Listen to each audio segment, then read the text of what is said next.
Bismillahirrahmanirrahim. Alhamdulillah alladhi qaddara al-azmana wa faddala al-fusul awjaba alayna as-siyama wa haddada lahu shahran ma'luma min kulli am liyutahhira lana min adh-dhunubi wal-atham. Nahmaduhu ta'ala bima huwa lahu ahlu min al-hamdi wa nuthni alayhi wa nu'minu bihi wa natawakkalu alayhi wa na'udhu billahi min shururi anfusina wa min sayyiati a'malina. Man yahdihillahu fala mudilla lahu wa man yudlilhu fala hadiya lahu. Wa ashhadu an la ilaha illa Allah wahdahu la sharika lahu, la ilaha ghayruhu wa la rabba siwah wa la khaliqa wa la raziqa hasha. Wa ashhadu anna sayyidana wa habibana wa azimana wa mustafana Muhammadan abduhu wa rasuluhu wa safiyuhu min khalqihi wa khaliluhu. Allahumma fasalli wa sallim wa zid wa barik wa arham ala hadha an-nabiyil amin wa ala alihi wa sahabatihi al-ghurril mayamin. Amma ba'du, fa ya ibadallah, usikum wa nafsi awalan bi taqwallahi ta'ala wa ta'atihi wal amali bima fihi ridha. Tunamshukuru Allah subhanahu wa ta'ala ambaye amekadiria muda na zama kama alivyosema yeye mwenyewe ndani ya Qur'ani, inna iddata shuhuri inda Allahi 12 shahra fi kitabillah yawma khalaqa as-samawati wal ard. Hakika idadi ya miezi aliyoikadiria Allah subhanahu wa ta'ala ni miezi 12 tangu alipoumba mbingu na ardhi. Huo ndio utaratibu wake Allah subhanahu wa ta'ala. Lakini ndani ya hiyo miezi 12 akafadhilisha baadhi ya miezi kadhaa minne akaifanya kuwa bora. Ramadhani haimo ndani ya hiyo miezi minne aliyoikadiria na kuifanya bora Allah subhanahu wa ta'ala. Lakini Mtume sallallahu alayhi wasallama yeye akasema, shahru Ramadhan sayyidu shuhur, mwezi wa Ramadhani ile minne mitukufu, lakini Ramadhani ndio inakuwa bwana wa miezi mingine yote kwa kadiri alivyofadhilisha Allah subhanahu wa ta'ala mwezi mtukufu wa Ramadhani. Kama ilivyo mbingu ina nyota kadhaa, ina mwezi na nini, lakini jua ndio linaloweza kuangaza na sababu ya sayari nyingine zote zinazolizunguka jua hilo, ndio sawa na mwezi mtukufu wa Ramadhani. Ndugu zangu, Allah subhanahu wa ta'ala amewajibisha juu yetu funga, na kama nilivyosema funga hiyo akaiweka katika mwezi maalum kwa kila mwaka, liyutahhira lana min adh-dhunubi wal atham, ili atutakase na kutusafisha kutokana na dhambi na makosa. Na kuhusieni pamoja na kuhusia nafsi yangu kumcha Allah subhanahu wa ta'ala. Kumcha Allah ndiyo lengo alilotuumbia sisi, ndiyo usia pekee ambao mitume wote waliwahusia watu wao, kumcha Allah subhanahu wa ta'ala. Ma'ashara sada, yanbaghi ala almuslimi an yashkura Allah ta'ala ala bulughihi hadha ash-shahr fa inna bulughahu ni'matun uzma. La kwanza katika hutuba yetu, inatakikana kwa kila Muislamu amshukuru Allah subhanahu wa ta'ala kwa kumfikisha mwezi huu. Kufika mwezi wa Ramadhani ni miongoni mwa neema kubwa ambazo Allah subhanahu wa ta'ala ametuneemesha. Lakini wewe kufika mwezi huu, kumbuka wangapi katika ndugu, rafiki, jamaa na unaowafahamu ambao hawakuweza kufika mwezi huu. Walikuwepo mwezi wa Ramadhani uliopita, lakini mwezi huu kwa sababu mbalimbali hawakuhudhuria kwenye ibada hii au hawakufika kabisa, kwa maana ya kutokuwa hai. Wewe unayepata nafasi na fursa ya kuwa hai mpaka Ramadhani hii na Allah subhanahu wa ta'ala akakujalia afya ya kufunga, ni neema. Wako watu hai, lakini kwa sababu za maradhi roho zinawauma, wanatamani. Sheria imewaruhusu kwamba mnaweza kufunga na mkatoa fidia, lakini bado roho inamuuma kukosa hiyo fursa ya kufunga. Wewe umeipata, unafunga na wala afya yako haitetereki. Mshukuru Allah subhanahu wa ta'ala. Laqad shuri'a siyamu liajli khams. Ndugu zangu, saumu ya Ramadhani Allah subhanahu wa ta'ala ametufaradhishia kwa mambo makubwa matano. Yako mengi, lakini makubwa matano. La kwanza, mukhalafatul hawa. As-sawmu yamna'u min maladhi nafsi wa shahawatiha ma la yamna'u sa'ira al-ibadati. Kwanza katika malengo yake Allah subhanahu wa ta'ala amefaradhisha saumu kwetu ili kwenda kinyume na matamanio ya nafsi. Saumu ndio ibada pekee inayomzuia mtu kutokana na yale mazuri na yale ambayo nafsi inayatamani, na si ibada nyingine zote. Sio ibada zote zinaweza kukuzuilia hivyo. Sala kwa utaratibu wa dini, sala inatakiwa mtu awe na khushu'. Walladhina hum fi salatihim khashi'un. Khushu' ni nini? Khushu' ni kuwa na concentration ya 100%, kwamba akili yako ibaki kwenye sala kwa muda wote utakaokuwa kwenye sala. Usiruhusu akili yako ikawa nje ya jambo hilo, ifikirie jambo moja tu, ndio al-khushu'. Sasa Uislamu ukakusaidia ili ufikie hili lengo la khushu' katika sala, usiwaze vitu vingine, ikakuruhusu kama chakula kiko tayari na muda wa sala umefika, kula, ili usiende kwenye sala hali ya kuwa kuna kitu kingine kinachoweza kukushughulisha na sala. Manake umeruhusiwa kula kabla ya kusali. Sala haikuzuili ile chakula, haikuzuili. Lakini saumu malengo yake, chakula ambacho ndio kitu muhimu katika msingi wa maisha yako, kula na kunywa, saumu inakuzuilia vitu hivyo. Kwamba ili iwe saumu ni lazima ujiweke mbali na kula, ni lazima ujiweke mbali na kunywa, lakini pia ujiweke mbali na matamanio yako ya kimwili. Hiyo ndiyo saumu.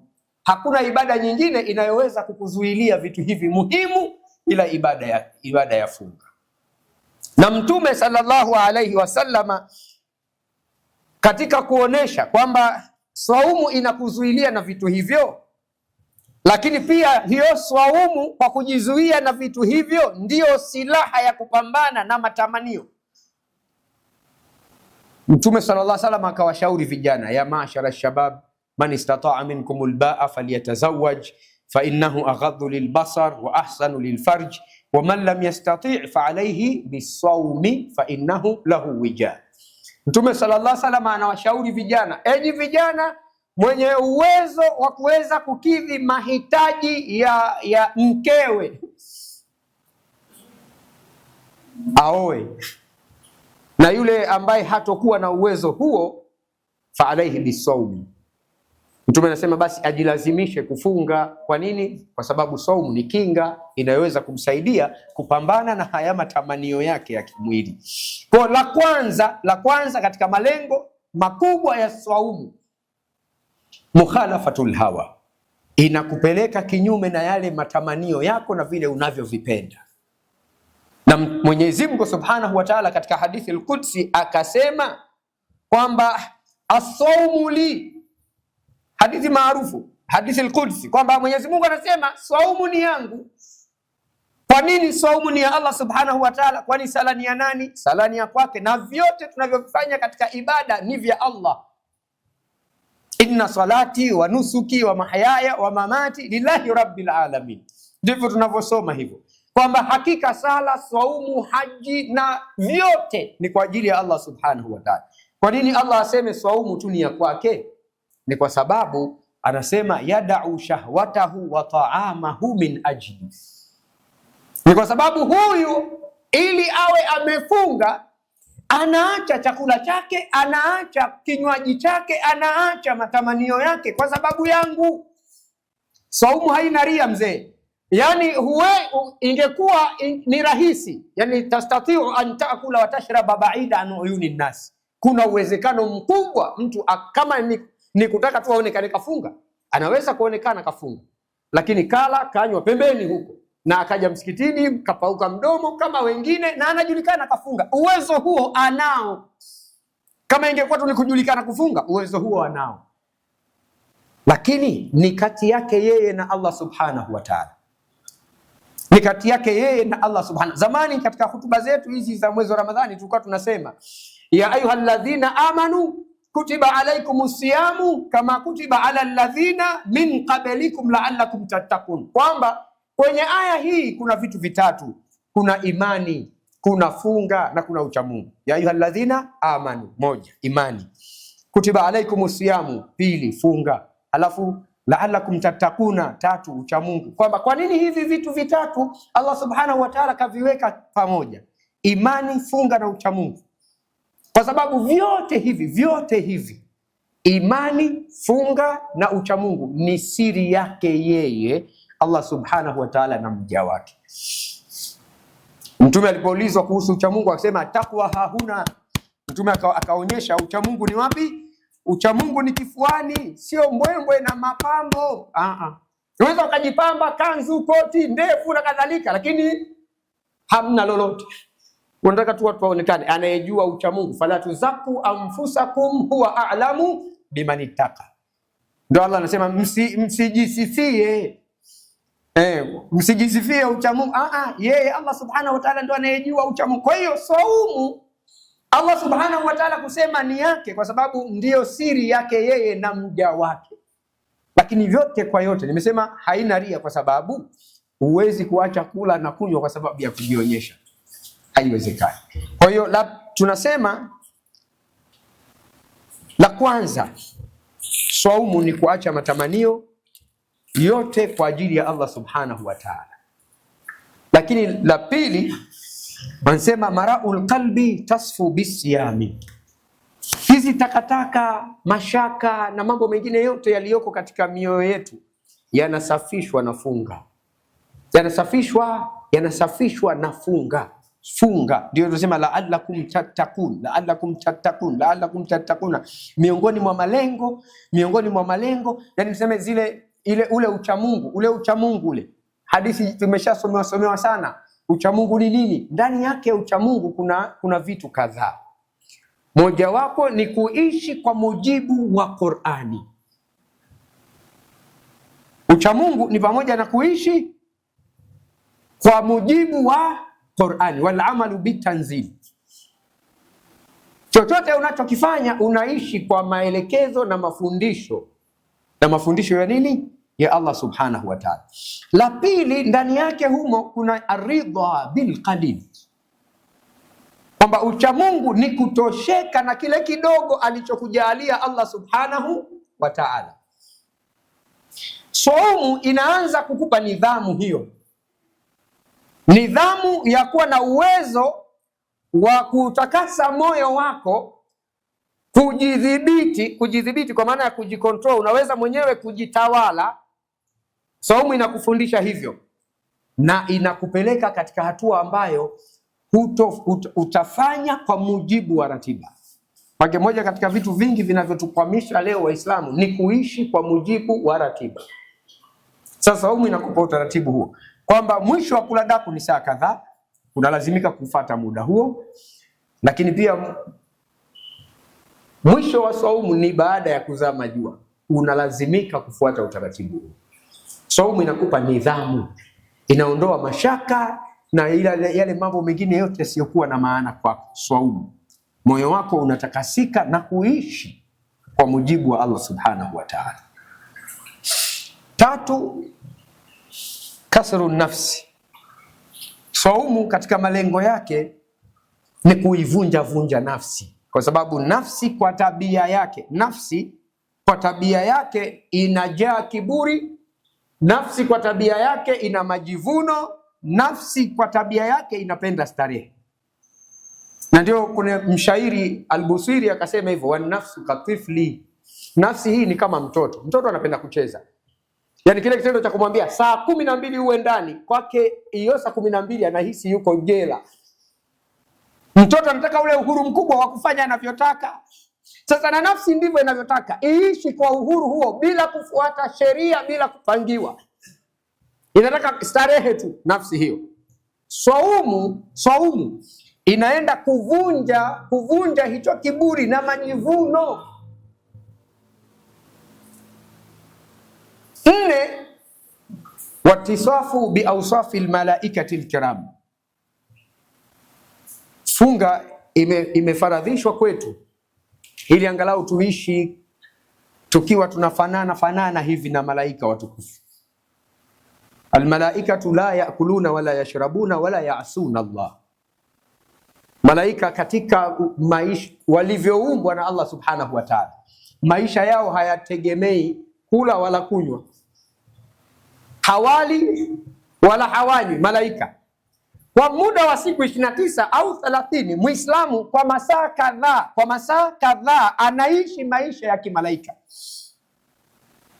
Lakini kubwa zaidi kwamba saumu imefaradhishwa sio tu kujifananisha kwa kutokula na kunywa, la, tuwe na sifa ya kimalaika ambayo sio ya kumuasi Mwenyezi Mungu. Ndio la'allakum tattaquna, kwamba hii saumu imekuja kutupelekea tuwe na maisha ya kutokumuasi Allah subhanahu wa ta'ala, sio ndani ya Ramadhani tu. Maana baadhi yetu tunajiepusha na maasi ndani ya Ramadhani. Kama hivi kabla ya kuingia saumu, ndoa zinafungwa 5 mpaka 6 kwa siku.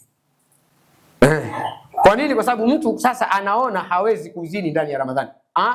Saumu ni zoezi la kukufanya hiyo zina uiache maisha yako yote,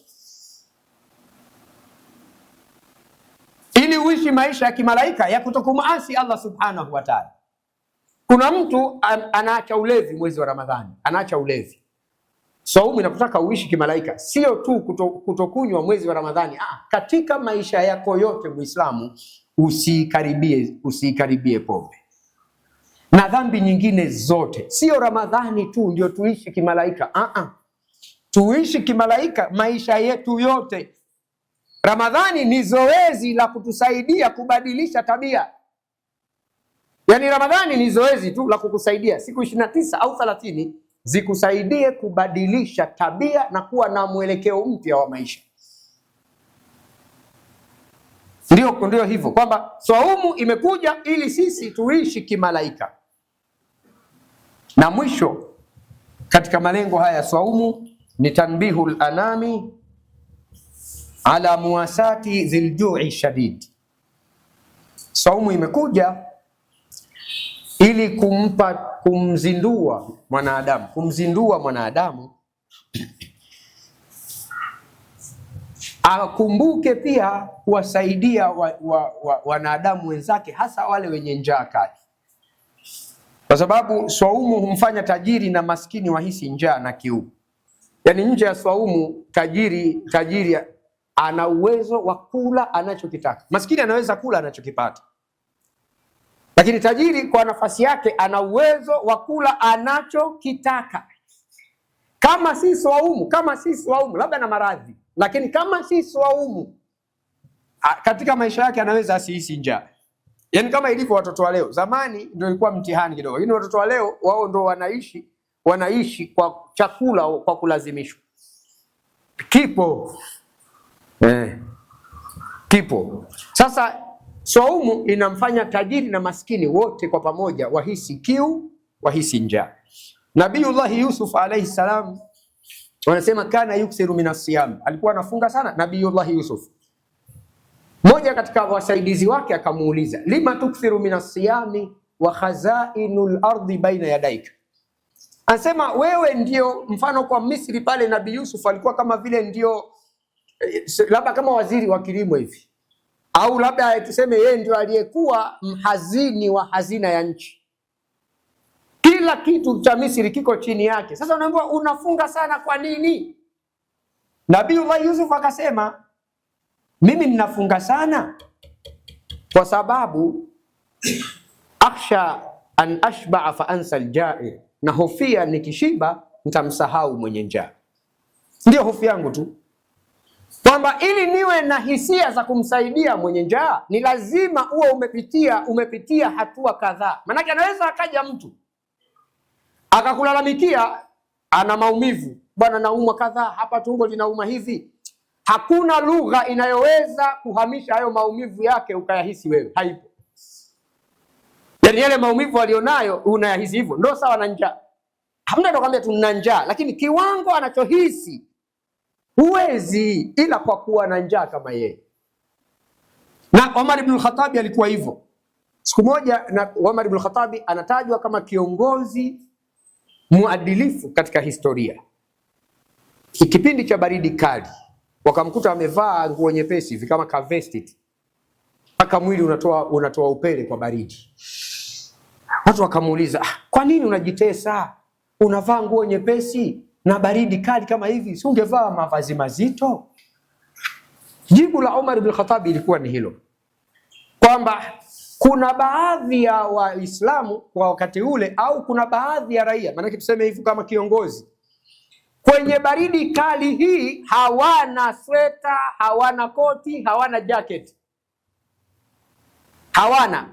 wana nguo nyepesi kama hii. Sasa nataka nipitie wanachokipitia wao, ili uwe na uwezo wa kuwasaidia hao, ili uwe na uwezo wa kuwasaidia, na hakika uwe na nia na dhamira ya kweli ya kuwasaidia watu. Pitia changamoto anayoipitia, pitia changamoto anayoipitia. Leo anaweza akaja mwanasiasa hapa, mimi kadha, mtoto wake anasoma labda anasoma shule za private, analipia, sio hizi shule zetu za kata. Angehisi kama na mwanae angekuwa anasoma hizo shule zetu.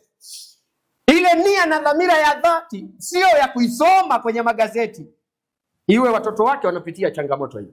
Kama ni ukosefu wa dawa, aje anapoenda kuzungumzia kuhusu ukosefu wa dawa ni kwa sababu alishakutana nayo na yeye kwenye benchi la hospitali. Utaratibu. Sasa saumu inakusaidia we tajiri, sio kwa kusikia tu kutoka kwa maskini na njaa. Unakuwa na wewe umeihisi hiyo njaa, unakuwa na mguso wa karibu sana wa kumsaidia maskini, Saumu inatupitisha katika hatua hiyo. Mwisho Mtume sallallahu alaihi wasallam akasema, laisa bimu'minin man bata shab'ana wa jaruhu ila jambihi ja'ir. Mtume anasema hivi kwamba sio muumini wa kweli muumini ambaye amelala ameshiba, lakini na anafahamu jirani yake ana njaa, anafahamu anacho mpaka cha kutupa, lakini na anajua kwamba jirani yake ana njaa. Hali zetu za kiuchumi ziko hivyo, lakini Mtume anataka kwamba katika hali ya maisha ya kawaida haya, Muislamu mwenye uwezo amkumbuke yule asiyekuwa na uwezo. Na hali hii ndio utaiona ndani ya mwezi mtukufu wa Ramadhani. Baadhi ya waliojaliwa na Allah subhanahu wa ta'ala wameweka utaratibu wao, ikifika Ramadhani ana fungu maalum, atanunua mchele, atanunua sukari, atawagawia Waislamu wenzake. Mwenyezi Mungu awazidishie. Lakini pia kwa upande wa pili, isiwe mwezi huu kama ndio mwezi wa adhabu kwa baadhi ya Waislamu, mwezi ambao ndio maalum kwa ajili ya kumshtaki Mwenyezi Mungu. Miezi yote 11 mtu anaishi anakula, lakini ikishafika tu mwezi mtukufu wa Ramadhani ndio utaona sasa imefika baadhi ya matajiri wanaweza wakaona hata adha kwenda kusali msikitini. Yani unakutana na makundi ya watu, haya yamekimbilia huku, haya yamekimbilia huku, haya yamekimbilia huku. Hii miezi 11 tuliishije? Iwe Ramadhani ndio mwezi wa kuomba kuanzia asubuhi mpaka usiku mpaka tarawehe. Miezi 11 watu waliishije? Yani njaa ni ya Ramadhani tu. Ndio muda wa makundi kwa makundi ya kina, na wengine unaweza ukakuta maskini ya Mungu sio kwamba ana haja hasa. Sisi tunaishi uswahilini humo. Kuna watu unakutana nao kwenye foleni, ana watoto wanaomsaidia, watoto ndio wanalalamika, mama anatudhalilisha. Basi tukaleka nafsi, ndio nimekwambia. Nafsi ndio ina tabia hiyo. Basi tu kwa sababu amesikia kuna vya bure na yeye yuko kwenye foleni. Nyumba nzima yeye na watoto na wajukuu wote. Mmeenda 7 nyumba moja. Na hawa wengine watapata nini? Baki ungewafikiria basi na wenzako. Unataka vyote upate wewe nyumba moja. Sio ni mwezi sawa ambao matajiri wanajitahidi kutoa. Lakini na sisi tuwe na staha. Siwe ndio kama vile tunamshtakia Mwenyezi Mungu kwa kutuletea Ramadhani inayotufanya tutembee jua kali kutafuta nusu kilo ya mchele, nusu kilo ya sukari. Aqulu qawli hadha wastaghfirullah alazim li wa lakum wa lisairil muslimina min kulli dhanb fastaghfiruhu yaghfir lakum wad'uuhu yastajib lakum innahu huwal barrul karim.